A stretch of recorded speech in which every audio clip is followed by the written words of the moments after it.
സാധാരണ ഇപ്പം നമ്മൾ ഒരാളോട് പൊതുവേ കണ്ടിട്ടുള്ളത്, ഇപ്പോൾ സിനിമാ നടന്മാരിൽ മാത്രമല്ല, നമ്മളൊരാളോട് എന്നിട്ട് പറയാണ്, എനിക്കിപ്പോൾ ഇന്നലെ ബ്ലഡ് ടെസ്റ്റ് ചെയ്തപ്പോഴാണ് ഡയബറ്റീസ് ഉണ്ട്.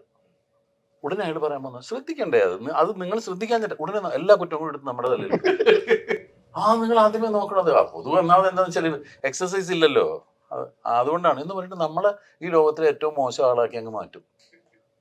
അല്ലെങ്കിൽ നമുക്ക് അസുഖമൊന്നും ആരും വരുത്തി വെക്കുന്നതോ ആർക്കിടെങ്കിലും കുറ്റത്തിന് കിട്ടുന്ന ശിക്ഷയോ ഒന്നുമല്ല. അത് എല്ലാവർക്കും വരാതിരിക്കട്ടെ.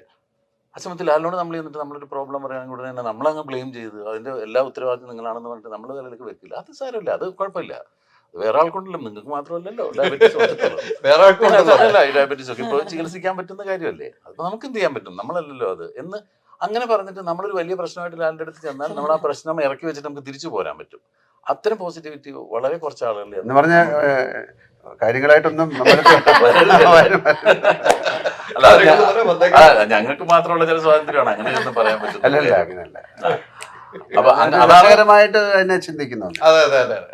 അത് ഒരു സിനിമ എടുക്കുന്ന സമയത്ത് എനിക്ക് ഭയങ്കരമായിട്ട് തലവേദന എടുക്കുന്നത്. അപ്പൊ അന്ന് എനിക്ക് BP ഉണ്ടോന്നൊന്നും ഞാൻ ചെക്ക് ചെയ്തിട്ടില്ല. അപ്പൊ എനിക്കിങ്ങനെ ഭയങ്കര തലവേദന എടുക്കുന്ന സമയത്ത് എൻ്റെ അടുത്ത് അവിടെ നിന്ന് ദൂരം നടന്നു വെച്ച് ചോദിച്ചു, തലവേദന എടുക്കുന്നുണ്ടോ?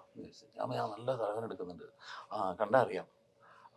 ഞാൻ എന്തെങ്കിലും ടാബ്ലറ്റ് അങ്ങനെ ഉണ്ടോ? അങ്ങനെ ടാബ്ലറ്റ് കഴിച്ചാൽ പറ്റില്ല, നമുക്ക് ആദ്യം BP ഒന്ന് ചെക്ക് ചെയ്യണം. എന്നിട്ട് അല്ലെങ്കിൽ BP അപ്പാരറ്റസ് ഉണ്ട്, അതുകൊണ്ട് തന്നെ ചെക്ക് ചെയ്തപ്പോൾ എനിക്ക് ഭയങ്കര BP കൂടുതലാണ്. അങ്ങനെ വേറെ ഡോക്ടറെ വിളിച്ച് പറഞ്ഞിട്ട് ആ ഡോക്ടർ പറഞ്ഞതനുസരിച്ചിട്ടാണ് ലാൽ എനിക്കൊരു ടാബ്ലറ്റ് എടുത്ത് തരുന്നത്. എന്നിട്ട് എൻ്റെ അടുത്ത് തോന്നി ഇത് കഴിക്കൂ, കഴിച്ചിട്ട് തലവേദന ഒന്ന് എൻജോയ് ചെയ്യാൻ പറ്റുമോ നോക്കും. തലവേദന എൻജോയ് അത് പറ്റും. കുറച്ച് നേരം നമ്മൾ ആ തലവേദന ഇങ്ങനെ നല്ല സുഖമാണത്, ഇങ്ങനെ ആ തലവേദന എൻജോയ് ചെയ്തുകൊണ്ടിരിക്കാൻ പറ്റും. അതങ്ങനെ ചെയ്യാൻ പറ്റുമോ നോക്കൂ. കുറച്ച് എനിക്ക് ഗുളിക കഴിച്ചപ്പോൾ എൻ്റെ തലവേദന മാറി. അന്ന് മുതലാണ് ഞാൻ പിന്നെ ഡോക്ടറെ അടുത്ത് കണ്ടിട്ട് ഞാൻ BP മരുന്ന് കഴിക്കാൻ തുടങ്ങിയത്. അപ്പൊ അങ്ങനെയൊക്കെ അതൊക്കെ ഒരു വലിയ പോസിറ്റിവിറ്റി തലവേദന എൻജോയ് ചെയ്യാൻ പറയുന്നത്. അങ്ങനെ പറഞ്ഞിട്ടുണ്ട്. മൂപ്പരെല്ലാം എൻജോയ് ചെയ്യും. നമ്മൾ എത്രയോ തലവേദനകളെ എൻജോയ് ചെയ്തു. പിന്നെന്താ കുഴപ്പം? എത്ര തലവേദനകളെ എൻജോയ് ചെയ്ത് അതല്ലേ രസം. ഞാൻ ഒരിക്കൽ ലാൽ സുഖമില്ലാതെ അമൃത ഹോസ്പിറ്റലിൽ കിടക്കുമ്പോൾ ഞാൻ കാണാൻ വേണ്ടി പോയി. സംസാരിച്ചപ്പോൾ ഞങ്ങളിരുന്ന് തമാശയൊക്കെ പറഞ്ഞ് ചിരിച്ച് ഞാൻ പറഞ്ഞു, ഇപ്പൊ ഡോക്ടറിന്റെ അടുത്ത് പറഞ്ഞു, നമുക്ക് ഭയങ്കര അത്ഭുതം തോന്നി ഈ മനുഷ്യനെ. കാരണം സിവിയർ പെയിൻ ആണ് അനുഭവിച്ചുകൊണ്ട് കിടക്കുന്നത്. നമ്മൾ പെയിൻ കില്ലർ കൊടുത്തിട്ടില്ല, അയാൾക്ക് ഭയങ്കര വേദനയുണ്ട്. പക്ഷെ അതൊന്നും പുറത്ത് കാണിക്കൊന്നുമില്ല. ആ വേദന വെച്ചിട്ടാണ് എന്നോട് ഈ തമാശയൊക്കെ പറഞ്ഞിരിക്കുന്നത്. അപ്പൊ അങ്ങനെ വലിയ തലവേദന സഹിക്കണതിന്റെ കൂട്ടത്തിൽ ഏതും അങ്ങനെയുള്ള തലവേദനയാണ്.